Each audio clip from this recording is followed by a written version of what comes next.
उस समय उत्तरा संसार के पास नहीं गई, वह सीधी भगवान के पास में गई और भगवान के चरण पकड़ लिए। अच्छा बताओ, उत्तरा अगर भगवान के पास ना गई होती तो क्या ब्रह्मास्त्र से बच पाती? वो भी मर जाती, उनका बालक भी मर जाता। आज हम ये कथा सुन रहे हैं, ये कथा ही, लेकिन उन्होंने संसार पे भरोसा नहीं किया। जबकि वहां भी पांडव थे, अर्जुन भी थे, भीम भी थे, युधिष्ठिर, नकुल, सहदेव सब थे वहां, पांडव थे वहां, बड़े बड़े वीर हैं, उन्होंने भरोसा नहीं किया।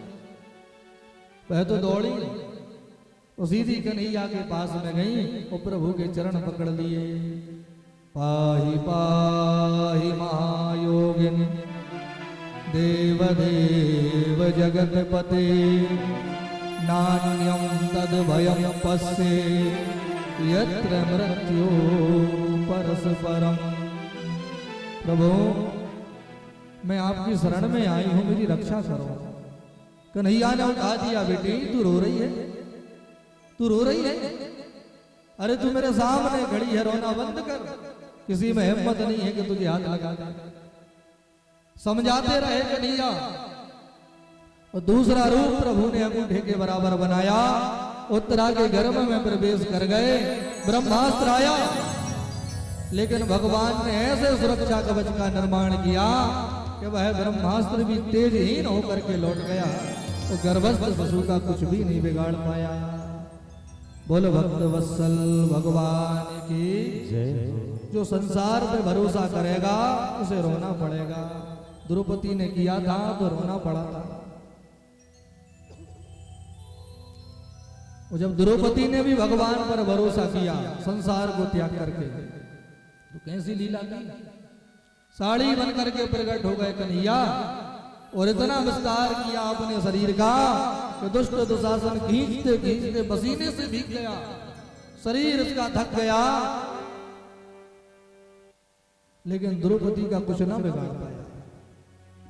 भगवान पर भरोसा करोगे तो हमेशा प्रसन्न रहोगे, मुस्कुराते रहोगे, चिंताएं नहीं होंगी मन में। अगर संसार पे भरोसा किया ना मेरे भाई बहन, तो ये संसार तो हमेशा रुलाता है। यह संसार दुखों का खजाना है, यहां दुख ही दुख भरे हैं। संसार में जिन वस्तुओं को हम सुख समझ रहे हैं ना, वास्तव में वह दुख का सबसे बड़ा कारण है। इसलिए मेरे भाई बहन रहो तो संसार में ही, संसार के खूब कर्म भी करो, लेकिन अपने मन को हमेशा भगवान के चरणों में लगाए रखो।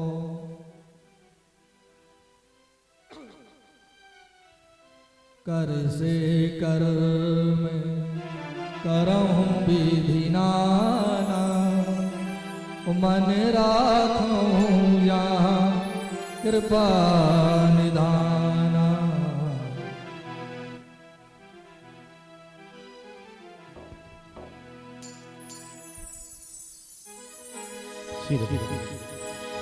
राम नाम जप ले रे अभिमानी,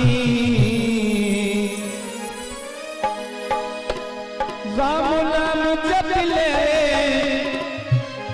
अभिमानी। ओ बातन बातन में कर गई, बातन बातन में कर गई जा जिंदगानी, बातन बातन में कर गई जा जिंदगानी। हो बातन बातन में कर गई जा जिंदगानी, बातन बातन में कर गई। राम नाम जप ले अभिमानी, राम नाम जप ले अभिमानी। हो बातन बातन बातन में कर गई जा जिंदगानी, बातन बातन में कर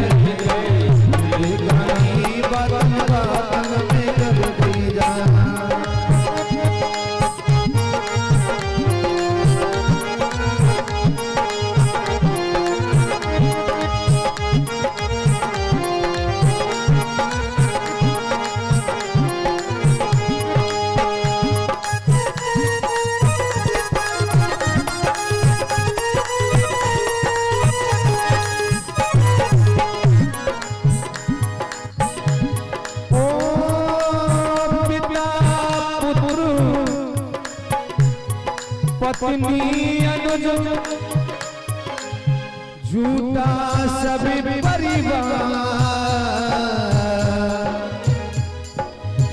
कोई किसी का है नहीं, सभी स्वार्थी परिवार। ओ झूठी काया जमाया, झूठी काया जमाया, महारानी सो बदन बातन में कर गई जा, जिंदगानी बदन बातन में कर गई, जिंदगानी बदन। राम नाम जप ले रे, राम नाम जप ले रे अभिमानी, राम नाम जप ले अभिमानी, बातन बातन में कर गई जा, जिंदगानी बातन में कर गई जा, जिंदगानी बातन में कर गई।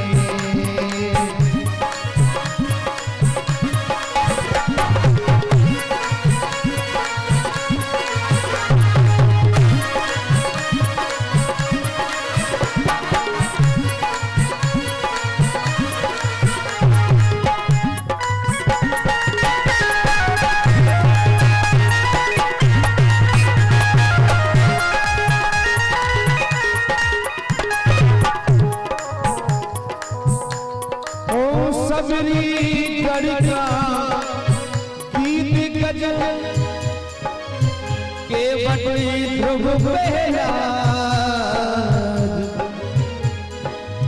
राम नाम है सारे थको जीवन की बुनियाद। ओ नाम जपते हैं नारद, ओ नाम जपते हैं नारद श्री ब्रह्म ज्ञानी सो बातन बातन कर गई जा, जिंदगानी बातन बातन कर गई जा, जिंदगानी बातन बातन कर गई।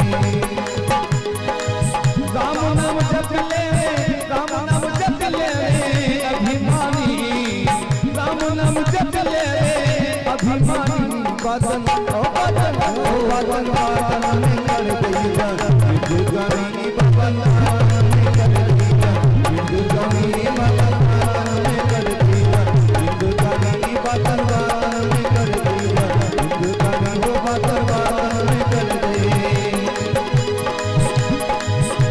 कर गई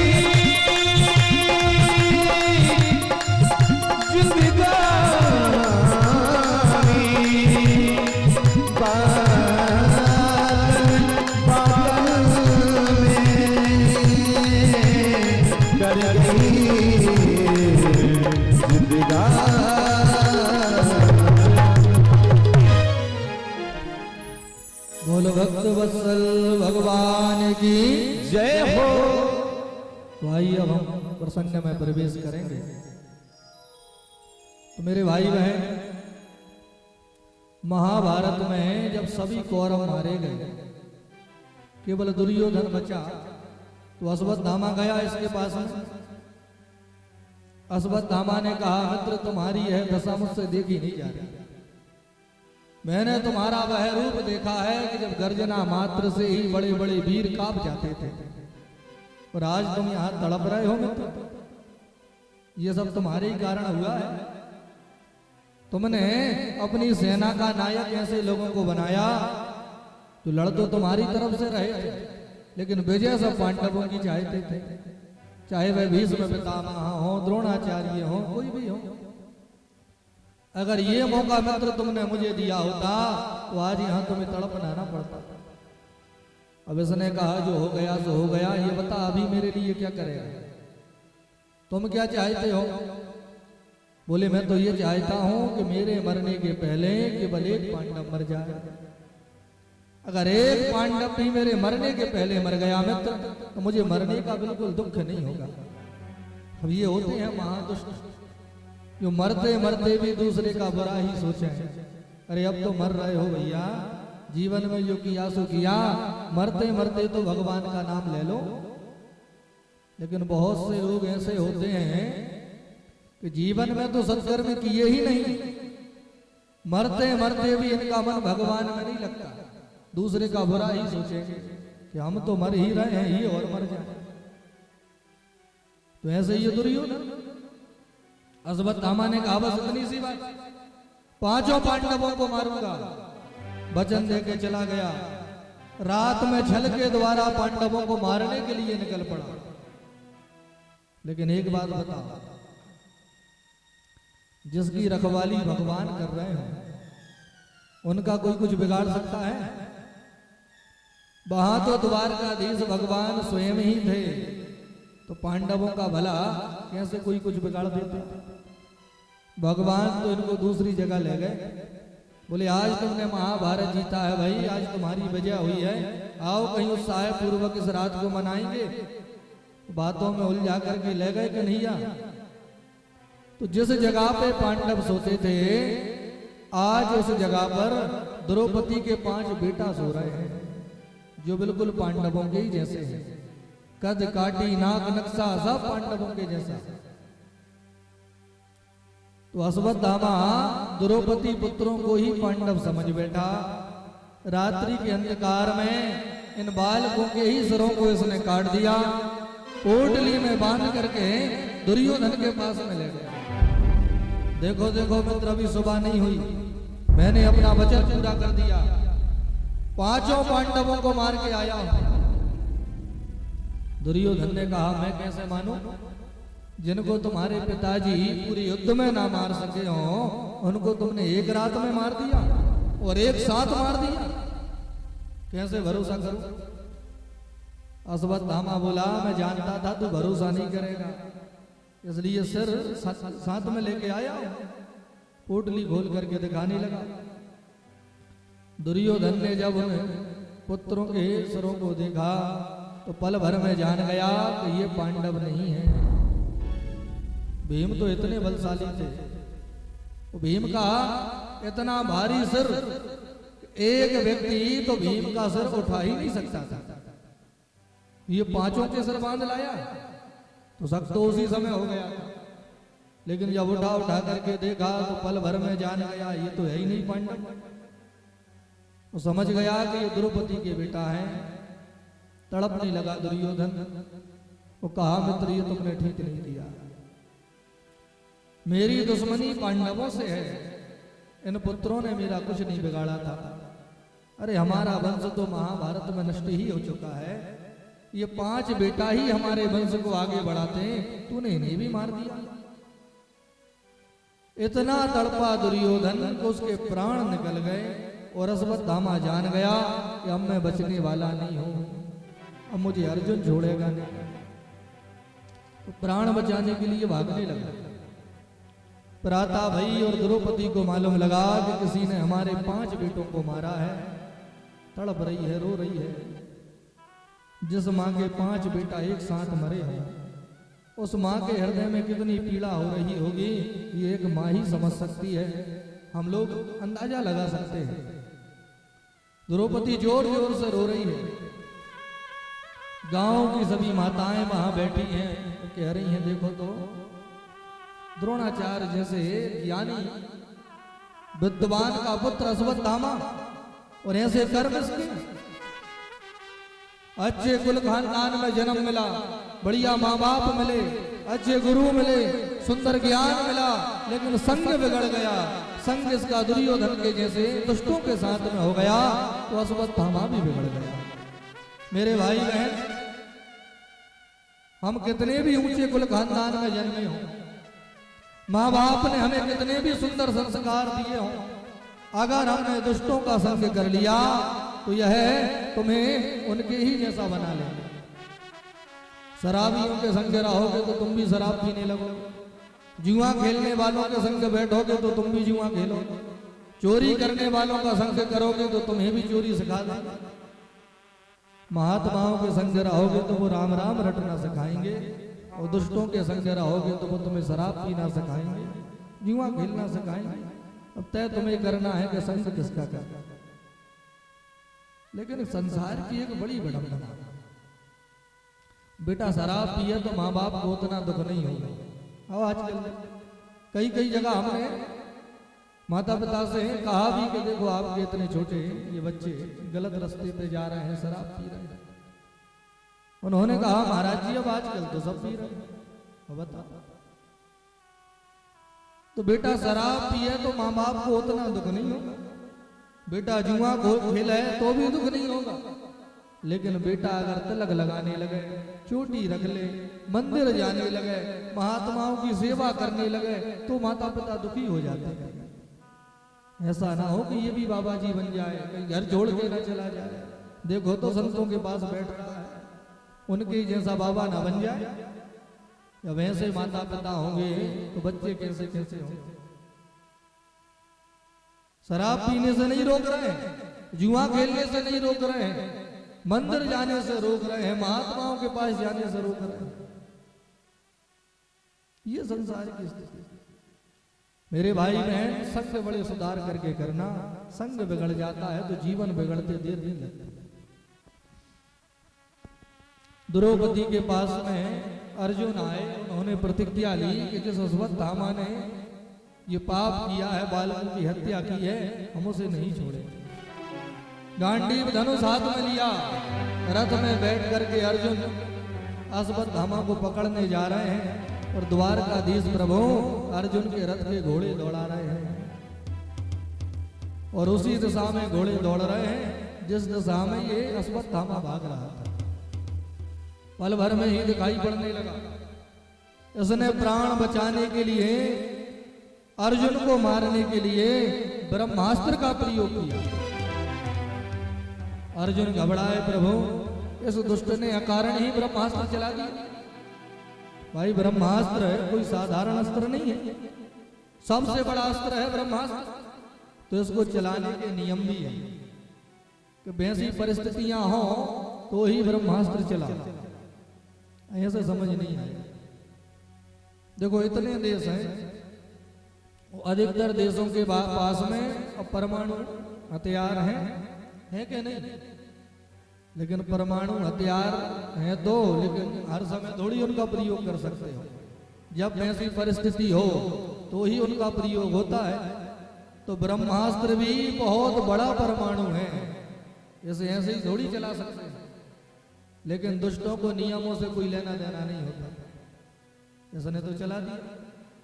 तो भगवान ने कहा अर्जुन इसने चलाया है तो तुम भी चलाओ। नियम इसने तोड़ा है पृथ्वी का, सृष्टि का, तुमने नियम नहीं तोड़ा। अपने प्राण बचाने के लिए अगर ब्रह्मास्त्र का प्रयोग किया है तो अपने प्राण बचाने के लिए तुम भी ब्रह्मास्त्र का प्रयोग कर सकते हो। ये संसार तुम्हें दोषी नहीं कहेगा। तो अर्जुन ने भी ब्रह्मास्त्र चला दिया।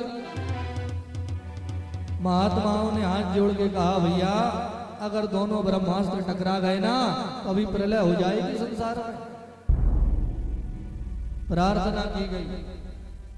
अर्जुन ने कहा ठीक है, मैं अपने ब्रह्मास्त्र को वापस ले लूंगा। अश्वत्थामा ने कहा देखो भैया हमें तो केवल चलाना आता है, ये वापस करना हमने नहीं सीखा। अर्जुन ने कहा ये वापस नहीं करेगा तो फिर मैं कैसे वापस करूं? महात्माओं ने कहा देख ज्यादा जिद मत कर, इससे संसार नष्ट हो जाएगा। तो अश्वत्थामा ने कहा वापस तो नहीं कर सकता, हाँ दिशा बदल सकता हूं। तो दिशा बदल दे। तो इसने ब्रह्मास्त्र की दिशा बदल दी, उसे रोक दिया। बोले जब समय आएगा तो फिर ये चल पड़ेगा। अर्जुन ने अश्वत्थामा को बांध करके रथ में पटक लिया, ले आए। द्रौपदी से पूछा यही वो दुष्ट है देवी जिसने हमारे 5 पुत्रों की हत्या की है, अब तुम बताओ इसे कैसे मारो? जिस मां के 5 बेटा एक साथ मरे हों और जिसने मारे हों वो सामने खड़ा हो, उस समय मां के हृदय में कितनी पीड़ा हो रही हो। मैया उस समय निर्णय लेने की स्थिति में नहीं होती,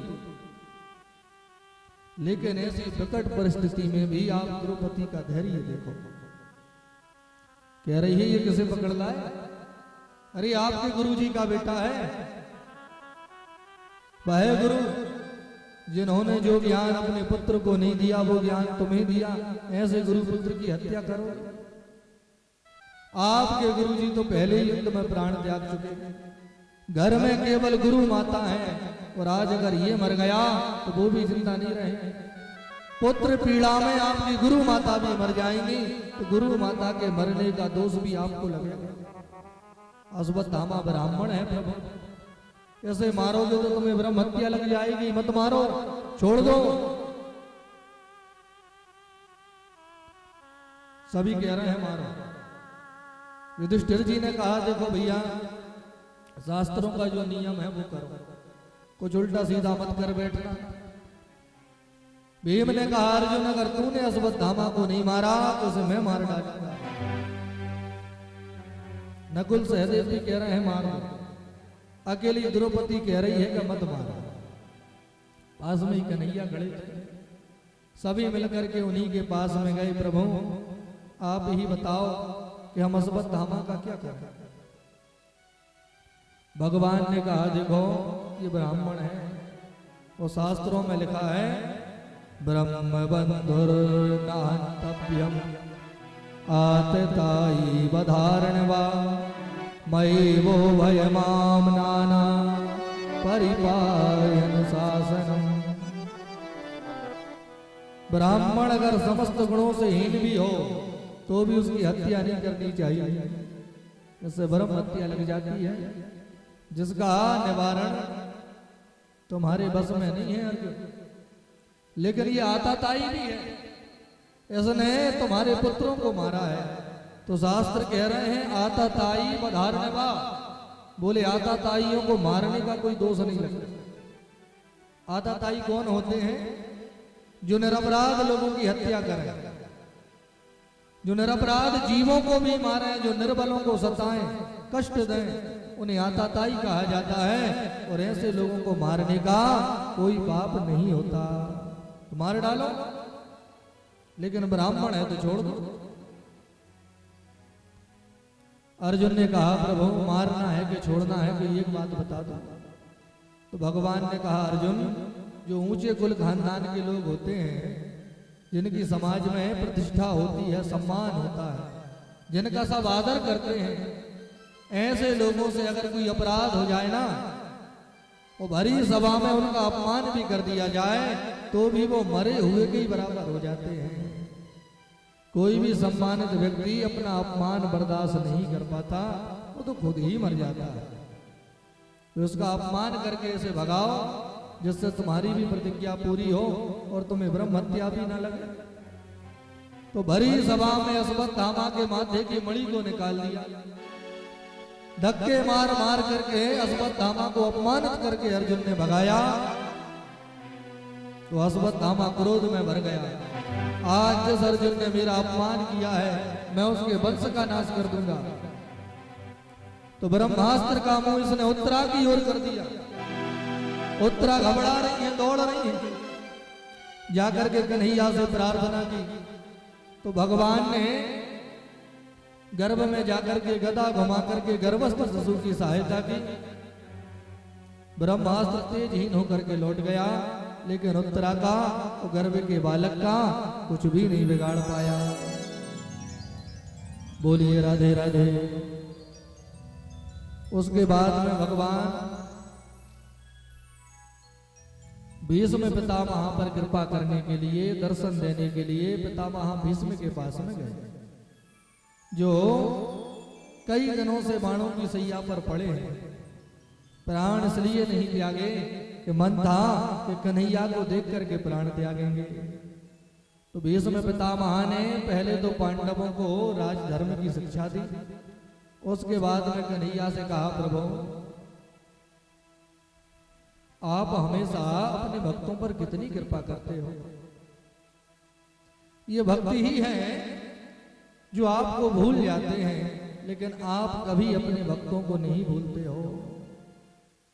भाई हमारी भी यही परिस्थिति है जो पितामह भीष्म कह रहे हैं। हम सब लोग भगवान पर भरोसा तो करते हैं, लेकिन भरोसा पक्का नहीं करते। कण कण में भगवान होते हैं ये हम जानते हैं। एक व्यक्ति रात्रि के अंधकार में करीब 12 बजे सड़क पर अपनी साइकिल चलाता हुआ अपने घर आ रहा था, अंधकार था। अब इसे भूतों से बड़ा डर लगता था। इसने सुन रखा था कि रात में 12 बजे के बाद में भूत प्रेत घूमने लगते हैं, तो बेचारा डरा हुआ सही चला आ रहा। अब किस्मत से जिस रास्ते से ही आ रहा था ना, उसी रास्ते में शमशान पड़ता था। अब शमशान के पास आया तो और कांपने लगा। ऐसे लगा कि शमशान में तो पक्का भूत मिलेंगे, तो और डर गया। अब जैसे ही शमशान आया, अब इसकी किस्मत ही खराब थी उसको कि जैसे ही शमशान आया और वहीं उसकी साइकिल की चेन उतर गई। ये भगवान, अब चेन चढ़ाने का इतना समय कहाँ, लेके साइकिल दौड़ रहा है, दौड़ लगा रहा है। अब दौड़ लगाते लगाते इसके गले में जो गमछा लटका हुआ था वो एक झाड़ी में फंस गया। जैसे ही गमछा झाड़ी में फंसा, गले में उलझा हुआ था, तो ऐसे लगा कि मुझे भूत ने पकड़ लिया। भूत ने पकड़ लिया, क्योंकि भूत से ही डर रहा था। ऐसा डरा कि वहीं गिर के तुरंत बेहोश हो गया, बेहोश हो गया मात्र भय से, जबकि भूत नहीं था। लेकिन इसे भरोसा था कि शमशान में भूत होते हैं, भरोसा था ऐसे। ये तो भरोसा था कि शमशान में भूत होते हैं, लेकिन ये भरोसा नहीं था कि कण कण में भगवान भी तो होते हैं। अगर शमशान में भूत हैं तो शमशान में भोलेनाथ भी तो हैं। शमशान में अगर भूत हैं तो कण कण में भगवान भी तो हैं। यही हमारी स्थिति है मेरे भाई बहन। हम भूत प्रेतों पर तो भरोसा करते हैं, लेकिन भगवान पर भरोसा नहीं करते। यही हमारी परिस्थिति है। और जब तक भरोसा पक्का नहीं हो जाता तो परेशान ही रहते हैं। पितामह कह रहे हैं कि आप तो बड़े दयालु हो प्रभु, बस एक कृपा और कर दो। मेरी ये जो बुद्धि है ना, मति, ये बड़ी चंचला है। इसे आप स्वीकार करके अपने चरणों में लगा लो तो कभी भटकेगी नहीं। इति मति रूप कल्पिता विदृष्णा भगवती सात्व पुंगवे त्रिभुवनी स्वसुखमुपगते क्वचित मुंदुर्हति प्रकृति मुपेयसी यदवप्रभा।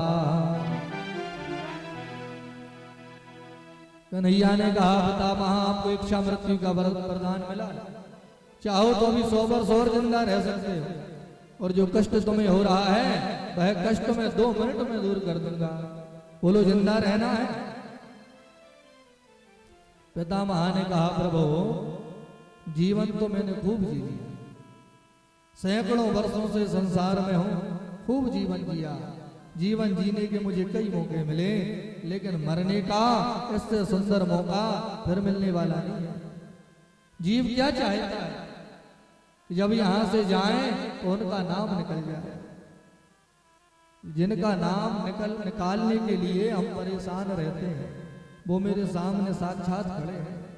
अगर आज नहीं मरा तो इतनी सुंदर मृत्यु का अवसर कभी भी फिर मिलने वाला नहीं है।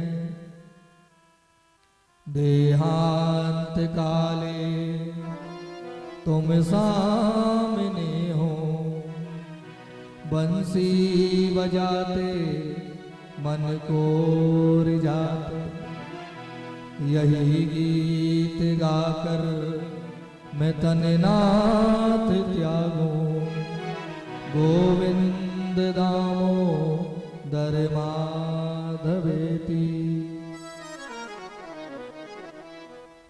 बोलो भक्त वत्सल भगवान के जय। गोविंद का नाम मुंह से निकल जाए, इस प्रयास में रहते हैं। मेरे तो सामने गोविंद खड़े हैं, अब मेरी जिंदा रहने की कोई इच्छा नहीं है। इतना तो करना स्वामी, इतना तो करना स्वामी, जब प्राण तन से निकले, इतना तो करना स्वामी, जब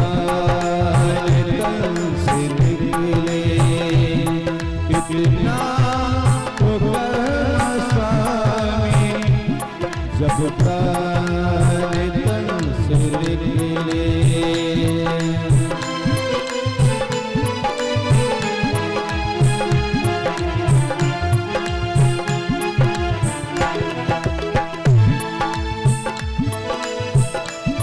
इतना तो करना स्वामी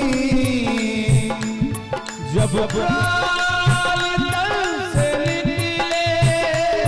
इतना तो करना स्वामी जब प्राण तन से निकले। गोविंद नाम लेके, गोविंद नाम लेके जब प्राण तन से निकले। गोविंद नाम लेके जब प्राण तन से निकले।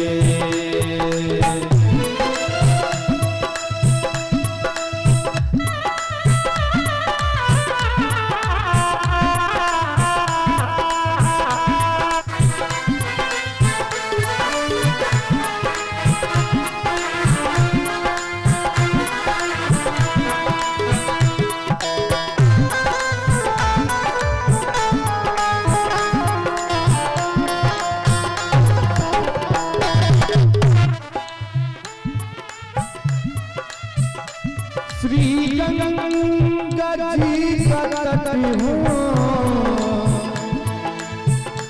यमुना का बंसी बटी हो। श्री गंगा जी का तट हो, यमुना का बंसी बटी हो। यमुना का बंसी बटी हो।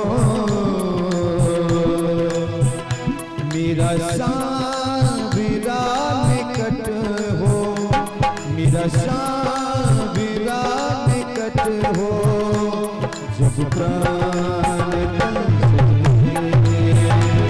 इतना तो करना स्वामी जब प्राण तन से निकले। गोविंद नाम लेके जब प्राण तन से निकले।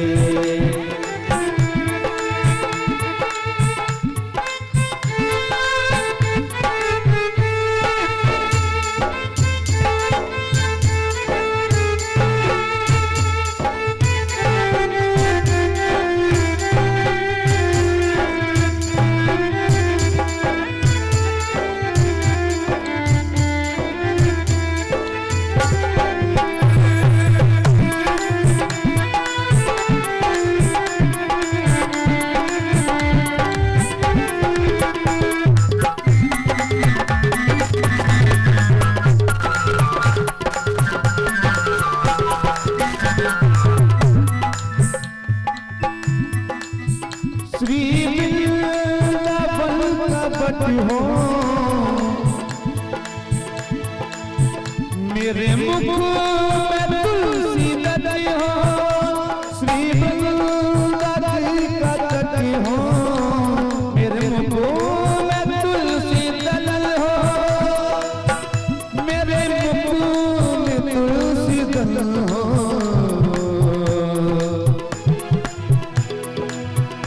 चरणों का निकट हो, मेरा शाबुरा निकट हो जब प्राण तन से निकले। इतना तो करना स्वामी जब प्राण तन से निकले। गोविंद नाम लेके जब प्राण तन से निकले। कितना तो करना स्वामी जब प्राण तन से निकले। कितना तो करना स्वामी जब प्राण तन से निकले। जब प्राण तन से निकले। गोविंद नाम लेके, गोविंद नाम लेके जब प्राण तन से निकले। कितना तो करना स्वामी जब कांचन से निकले इतना तो करना स्वामी, जब कांचन से निकले, जब कांचन से निकले, जब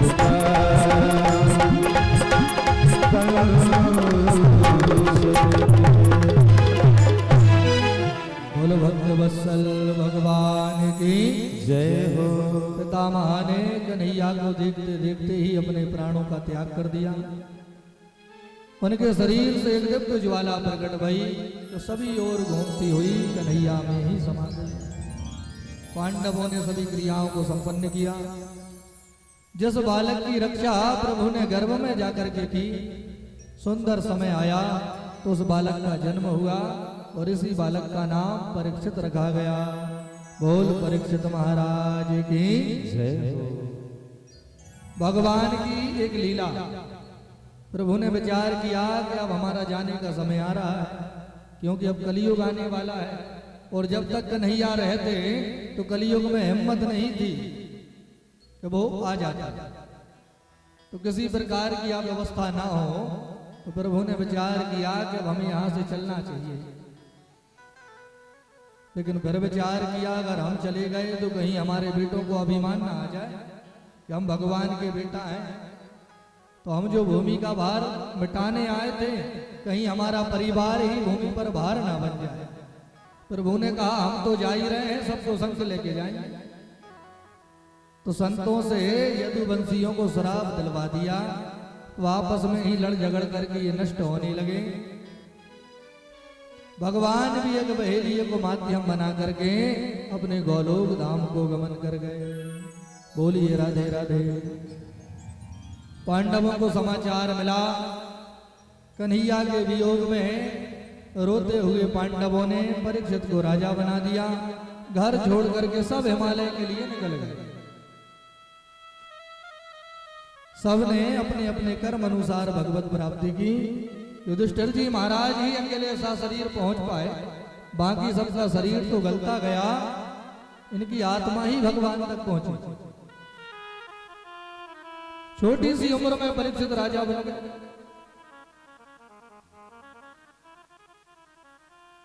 मेरे भाई बहन, पितामह भीष्म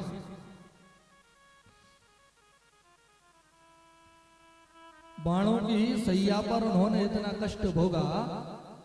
उन्होंने एक प्रश्न किया था कन्हैया से कि प्रभु मुझे अपने 100 जन्मों की कथा याद है, मैंने अपने 100 जन्म में एक भी पाप नहीं किया, तो मुझे ये कष्ट क्यों? कन्हैया ने कहा आपको केवल 100 जन्म की याद है, हमको 101 जन्म की याद है। एक जन्म और पीछे चलो, आज से 101 जन्म पहले आप एक राजा थे। आपकी सेना पड़ोसी राजा से युद्ध करने के लिए जा रही थी। भगदड़ मची थी महाराज, घोड़ों की आवाज से धरती कांप रही थी, इतनी विशाल सेना आपकी। आपके सैनिक आए, उन्होंने कहा महाराज रास्ते में एक सांप पड़ा है, घोड़ों के पैरों के नीचे आएगा तो मर जाएगा, बोलो क्या करें? तो आपने आदेश दिया कि उसे उठा करके दूर फेंको। तो आपके सैनिकों ने उस सांप को उठाया और ऐसा फेंका तो वह जाकर एक कटीली झाड़ी में फंस गया। उसके शरीर में कांटे चुभने लगे। जितना निकलने का प्रयास करे उतना ही फंसता चला जाए। उन कांटों की पीड़ा में कई दिनों तक वह बेचारा दुखी होता रहा, तड़पता रहा। उसने मरते मरते श्राप दिया कि जिसके कारण मैं मर रहा हूं, तो जितना आज मैं तड़प रहा हूं इससे दुगना उसे तड़पना पड़ेगा। तो महाराज आपके पुण्य प्रबल थे तो वह श्राप का असर आपको नहीं हुआ। जब तक हमारे पुण्य प्रबल होते हैं तो हमें दुख नहीं भोगने पड़ते। तो आपके पुण्य प्रबल थे महाराज, इसलिए 100 जन्मों तक भी उस श्राप ने आपको असर नहीं दिखा पाया। लेकिन इस बार जब भरी सभा में द्रौपदी का अपमान हो रहा था, उस समय आपने मौन धारण कर लिया, उस समय आपने विरोध नहीं किया।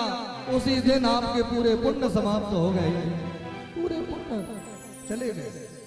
इसलिए इस जन्म में उस श्राप ने अपना असर दिखाया। जैसे वह सांप तड़प तड़प करके मरा था, वैसे तुम भी तड़प रहे हो। इसलिए मेरे भाई बहन, हमारे सामने अगर अधर्म हो रहा हो उसका विरोध करो। विरोध करने की क्षमता तुम्हारे भीतर नहीं है, उस जगह को छोड़ दो। लेकिन पाप कभी अपनी आंखों से होते हुए मत देखो। पाप करने वाला तो पापी होता ही है, लेकिन पापी को समर्थन देने वाला, उसका साथ देने वाला, उसका विरोध ना करने वाला भी उतना ही बड़ा पापी होता है। ये अपराध हुआ। पाप तो क्षीण हो गए थे, पुण्य तो क्षीण हो गए थे। तो अंत में इन्होंने प्रभु के दर्शन किए, कन्हैया का नाम लिया। और भगवान के नाम में तो वह चमत्कार है कि बड़े बड़े पापी भी भगवान का नाम ले ले करके इस भवसागर से पार होते चले गए। भगवान के नाम की बड़ी महिमा है। आप सब लोग भी कन्हैया का जो नाम आपको प्रिय लगे उस नाम का नित्य ही जाप किया करें। नाम जप इस कली काल में हमें भवसागर से पार लगा देता है। नाम में बड़ी महिमा है। मेरे भाई बहन, शुद्ध भाव से अगर हम भगवान को भज रहे हैं और भजन पूजन में अगर थोड़ी अशुद्धि भी हो रही है, थोड़ी गलती भी हो रही है, तो भी भगवान उसे अनदेखा करते हैं और हमारा पूजन स्वीकार कर लेते हैं। भाव से करोगे, जो जपोगे भगवान उसे ही मंत्र जप बना देंगे। उल्टा सीधा जैसा जप रहे हो, लेकिन भाव से जप रहे हो तो भगवान उसे ही स्वीकार कर लेंगे। उल्टा नाम जपत जग जाना, वाल्मीकि भय ब्रह्म समान। है प्रमाण। एक प्रसंग से हम भगवान की कृपा और भक्तों के भाव की थोड़ी चर्चा कर रहे हैं। एक गांव में एक किसान रहता था। ये बड़ा भोला भाला किसान। सुबह निकल जाता खेत पर, दिन भर खेत में मेहनत करता, रात्रि में ही अपने घर लौट के आता। इसकी पत्नी दोपहर में भोजन लेके चली जाती, दोनों पति पत्नी वहां भोजन करते और शाम को ये घर आता। एक दिन इस किसान के खेत पर एक महात्मा जी आए जो 2-3 दिनों से भूखे थे। महात्मा जी का कुछ नियम रहा होगा, उन्होंने 3 दिन से भोजन नहीं किए थे। गर्मी थी तो पेड़ के नीचे आकर के आराम करने लगे। इतने में ही उस किसान की पत्नी भोजन लेके आ गई। उस दिन भाई एक मटकी में दही भर के लाई थी, बढ़िया मोटे मोटे टिक्कर बना के लाई थी। कहा पतिदेव भोजन कर लो। तो वो हाथ पैर धुल करके आया। उसने देखा कि मेरे खेत पर एक महात्मा जी आए, इनसे भी भोजन का निवेदन करूं। कहा बाबा मेरे घर से भोजन आया है, भोजन कर लो। तो महात्मा जी ने कहा बेटा अब ये तेरी रोटी तो हम नहीं खाएंगे, ये रास्ते से चल के आई है, लेकिन तेरा ये दही हम स्वीकार कर सकते हैं। तो दही की वो मटकी ले ली और गटगटा करके महात्मा जी ने दही पीना प्रारंभ किया कि पूरी मटकी खाली कर दी। किसान ने नमक रोटी खा के अपना काम चलाया और फिर काम में लग गया। 3-4 बजे महात्मा जी का मन हुआ कि अब हमें चलना चाहिए, लेकिन आज इस किसान के कारण हमारा पेट भरा है, तो इसे कुछ ऐसा ज्ञान देके जाए कि ये भी भवसागर पार कर जाए। महात्माओं का स्वभाव होता है, महात्माओं की अगर कोई थोड़ी सी भी सेवा कर देता है ना, तो उनका मन करता है कि इसका कैसे कल्याण हो, कौन सा मार्ग से बता दें जिससे इसका कल्याण हो जाए। विश्व कल्याण की कामना करने वाले हमारे संत महात्मा, तो उन महात्मा जी ने उन्हें बुलाया। उन्होंने कहा बेटा तू बहुत भोला है, तेरा मन एकदम निर्मल है, तेरे भीतर बेकार नहीं है, तू भगवान के नाम का जप किया कर। इसने कहा प्रभु मैं पढ़ा लिखा नहीं हूं, मेरी बुद्धि बहुत कमजोर है, मुझे कोई भी बात याद ही नहीं रहती, तो भगवान का नाम कैसे याद रहेगा, मैं तो भूल जाता हूं ना। अच्छा, तो एक ही नाम थोड़ी है, भगवान के तो कई नाम हैं। तो जो नाम तुझे सरल लगे उस नाम को जप लिया कर। तो सरल नाम कौन सा है महाराज? महात्मा जी ने कहा तुम्हारे घर में गाय है? इसने कहा गाय तो है महाराज जी। तो महात्मा जी ने कहा कि भगवान का एक नाम है गोपाल। जानते हो ये गोपाल नाम क्यों मिला? क्योंकि भगवान गौ सेवा करते थे, तो जो गौओं का लालन पालन करे उसे गोपाल कहा जाता है। तो हमारे कन्हैया गोपाल है बेटा, तो गोपाल नाम का जप किया कर। तो महात्मा जी तो नाम दे के चले गए।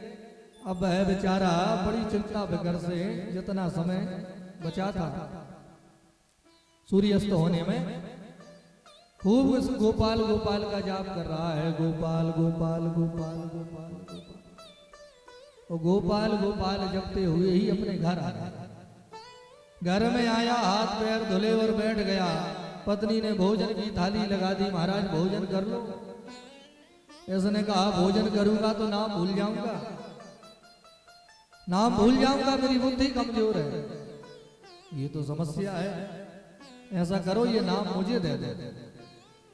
जब तक आप भोजन करोगे ना तो मैं इस नाम को जपूंगा। जब भोजन हो जाए तो आप मुझसे ये नाम वापस ले लेना, फिर आप जप करना। तो पति देव ने अपनी पत्नी को वह गोपाल नाम दिया और बैठ करके भोजन करने लगे और वो जपने लगी गोपाल गोपाल। बेचारी भीतर रोटी लेने गई, तो दौड़ करके बाहर आई, इतने में नाम भूल गई।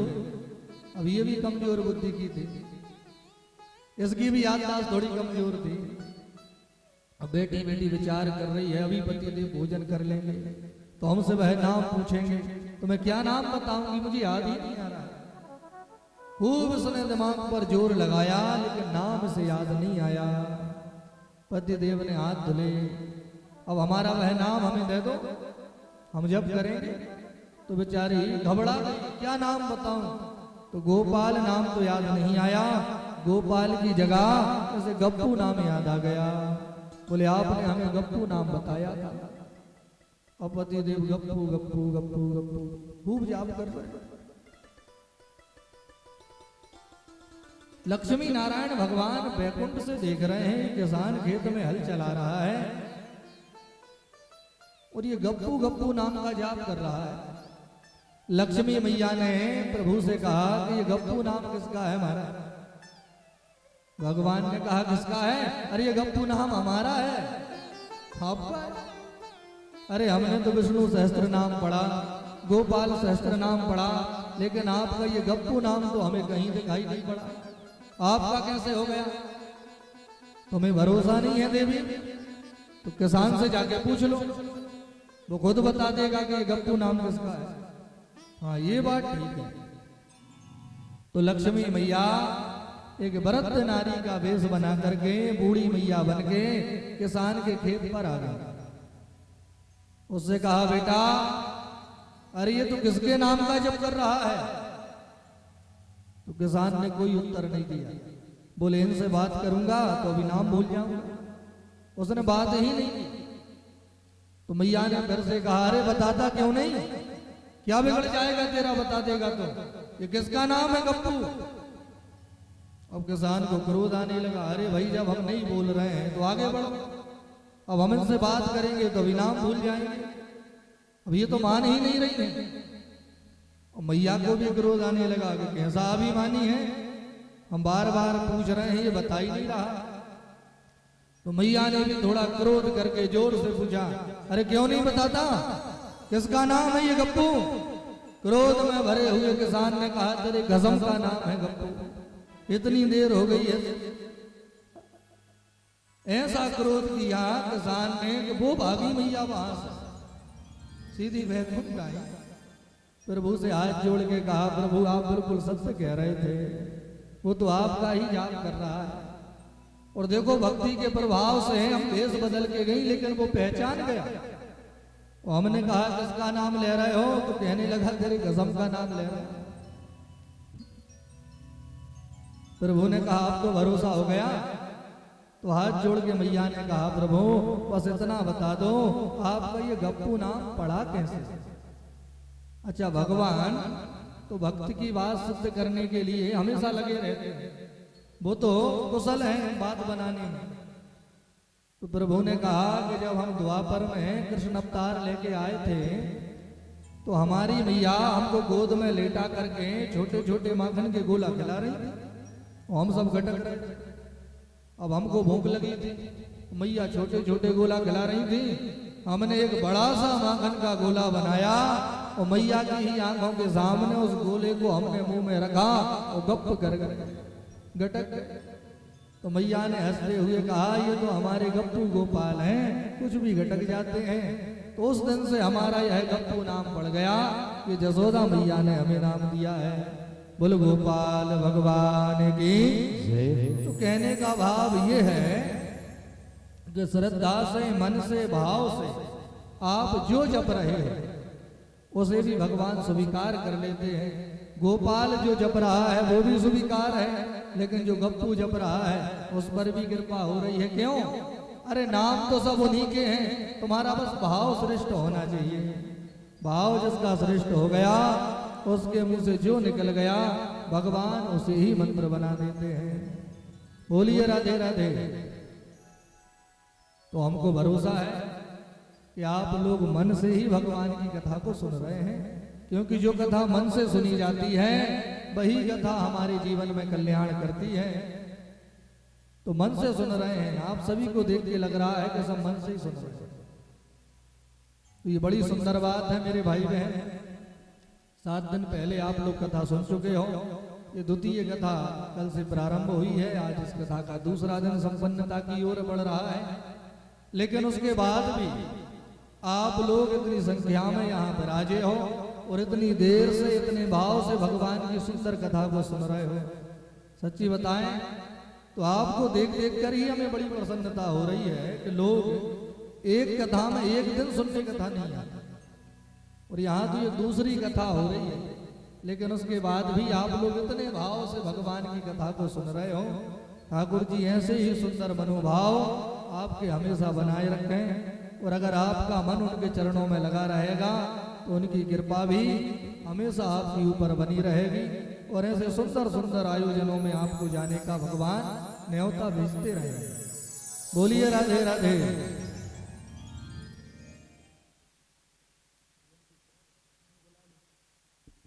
तो मेरे भाई बहन, परीक्षित जी महाराज की कथा को हमने सुना है।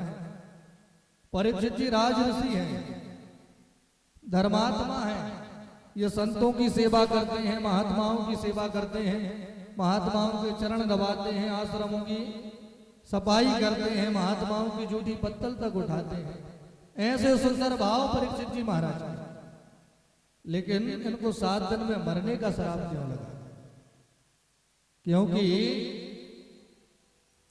जिसकी बुद्धि में कलयुग बैठ जाता है ना, उसकी बुद्धि काम करना बंद कर देती है। परीक्षित जी महाराज धर्मात्मा है, उनके धर्म के कारण ही कलयुग अपना शासन नहीं चला पा रहा था। तो कलयुग ने बड़े दिमाग से बुद्धि लगा करके परीक्षित जी महाराज से जो जगहें मांगी अपने रहने के लिए, उनमें एक जगह उसने सोने में भी मांगी। 5 जगह मिली उसे, 4 तो परीक्षित जी ने दी और 1 इसने मन से मांगी। दुतम पानम स्त्रिया सूना यथा धर्म विभागसा। जो लोग जुआ खेलते हैं, शराब पीते हैं, जो परस्त्रियों का संग करते हैं और जो जानवरों की हत्या करते हैं, ऐसे लोगों के घरों में ही कलयुग का वास होता है। 5वीं जगह है सोने में। लेकिन आप घबराएं ना, जो मेहनत का, ईमानदारी का, परिश्रम का कमाया हुआ सोना है उसमें तो हमेशा भगवान बैठे होते हैं। क्योंकि कन्हैया ने गीता में कहा है, धातु नाम अस्मि कांचनम। बोले धातुओं में जो सोना है वो मेरा रूप है। तो ईमानदारी का कमाया हुआ सोना होगा तो उसमें तो हमेशा भगवान रहेंगे। लेकिन चोरी किया हुआ, हड़पा हुआ, किसी को पागल बना करके छीना हुआ, 2 नंबर की कमाई का जो सोना है उसमें कभी भगवान आने वाले नहीं है। ऐसे सोने में तो हमेशा कलयुग ही आकर के बैठेगा। तो इनकी बुद्धि में बैठ गया कलयुग। परीक्षित जैसे धार्मिक राजा की भी बुद्धि बिगाड़ दी कलयुग ने और एक महात्मा का अपमान हो गया। समीक ऋषि के गले में इसने मरा हुआ सर्प डाल दिया, कलयुग ने बुद्धि बिगाड़ दी। तो उन्हीं के बेटा है श्रृंगी ऋषि। श्रृंगी ऋषि को मालूम लगा कि राजा ने हमारे पिताजी का अपमान किया, तो उन्होंने कौस की नदी का जल अपने हाथ में लिया और वहीं से परीक्षित को श्राप दे दिया। मर्यादम तक्षका सप्तमे हनि तक्षदिस्व कुलंगार नोदितो में तदद्रा। परीक्षित, आज तुमने हमारे निरपराध पिता का अपमान किया है। तो जिस सर्प को हमारे पिता के गले में डाला है, इसी सर्प के पूर्वज तक्षक नाम के सर्प आज से 7 दिन आकर के तुम्हें डसेंगे, जिससे तुम्हारी मृत्यु हो जाएगी। सब कांपने लगे कि ये कैसा श्राप दिया। अब लेकिन मुंह से बाण निकल ही गया, वो वापस थोड़ी हो सकता है। समीक ऋषि को पता लगा, उन्होंने बड़ी चिंता जताई, बेटा ये तूने ठीक नहीं किया। छोटे छोटे ऋषि कुमारों को भेजा कि परीक्षित से कह दो 7 दिन का समय है, कोई मुक्ति का उपाय करना चाहे तो कर ले। ऋषि कुमारों ने परीक्षित को पूरी जानकारी दी। राजा ने उसी समय अपने पुत्र को राजा बना दिया, जन्मेजय को। महात्माओं के भेष में महाराज जी ने घर छोड़ा और सीधे गंगा मैया के तट पे आकर के विराजमान भये। तो जितने भी संत महात्मा जिन जिन को भी पता लगा, सब दौड़े दौड़े चले आए और आकर के परीक्षित जी से कहने लगे कि आपको 7 दिन में मरने का श्राप लगा। परीक्षित जी ने कहा ये श्राप नहीं, मरना तो सबे है, लेकिन मरने के पहले इतने बड़े बड़े महात्माओं के मुझे दर्शन हो रहे हैं जिनके जीवन में कभी मैं दर्शन नहीं कर पाता। एक श्राप लगने से ये महात्मा चल के मेरे पास में आए हैं, तो ये तो मुझे वरदान मिला है। हाँ ये बताओ, 7 दिन का समय है, मैं क्या करूं? अब कोई भी महात्मा कुछ नहीं कह रहे हैं। क्यों? कि आगे का काम अब सुखदेव जी को संभालना है। तो उसी समय उस संत सभा में परीक्षित के सामने परम आदरणीय श्री सुखदेव भगवान का आगमन हुआ। तत्रा भवद भगवान व्यास पुत्र यदक्षया गामठमानुपेक्षा अलक्षलिंगो निजलाभ तुष्टो व्रतस्य बाले रवधूत वेशा। कौन आया? बोले सुखदेव के रूप में साक्षात भगवान ही वहां आए हैं। तत्रा भवद भगवान व्यास पुत्र। पहले एक ब्राह्मण ने ब्रह्मास्त्र चलाया था। अस्त्र चलाया तो मात्र गर्भ में जाकर के अस्त्र से ही कन्हैया ने परीक्षित की रक्षा की। लेकिन आज एक ब्राह्मण ने वचनों का ब्रह्मास्त्र चलाया है। तो वचनों के ब्रह्मास्त्र को वचनों से ही काटा जा सकता है। तो सुखदेव के रूप में कन्हैया वहां परीक्षित का कल्याण करने के लिए आए हैं। अब आगे का प्रसंग सुखदेव जी के माध्यम से हम लोग कल से सुनेंगे। आज समय की पूर्णता हो चुकी है, तो आइए भगवान के चरणों में मन लगाते हुए सुंदर भजन, इसी भजन में सब अपने अपने मन के श्रद्धा सुमन कन्हैया के चरणों में